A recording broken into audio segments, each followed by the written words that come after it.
Music for Losers by Chris Minnick.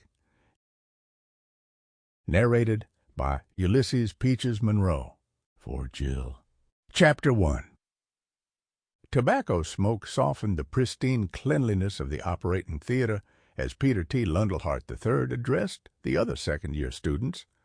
By cutting the tissue away around the spine and injecting up to a pint of pure walnut oil prior to closure, we can eliminate all forms of chronic upper and lower back discomfort. Peter had appointed himself guest lecturer for the day to talk about the state-of-the-art surgical techniques used in the East.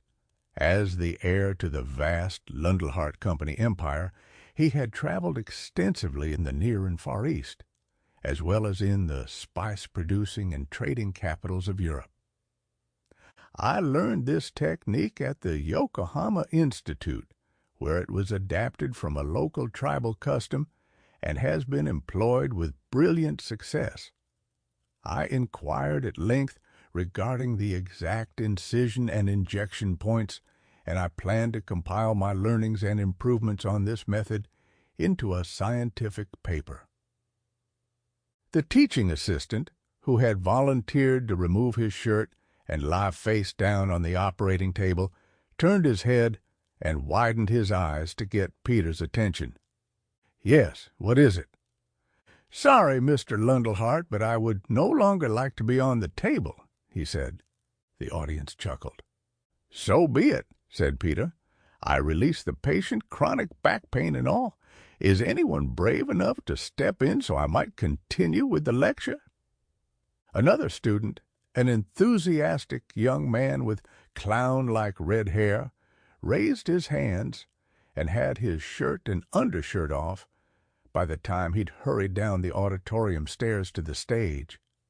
Once standing across the table from Peter, he removed his shoes, socks, and trousers as well, much to the audience's delight. He leaped onto the table wearing only his underwear and looked over his shoulder at Peter. He gave a solemn and professional nod, unbefitting of someone wearing only polka-dot boxer shorts. "Well, okay then, I shall continue," said Peter. "As I was saying," said Peter, "this procedure is quite simple. Having observed it only once, I'm confident I can perform it perfectly. Given the appropriate tools, any reasonably competent surgical practitioner, be he a dentist or barber, could perform it with some degree of success and only moderate risk." Sample complete. Ready to continue?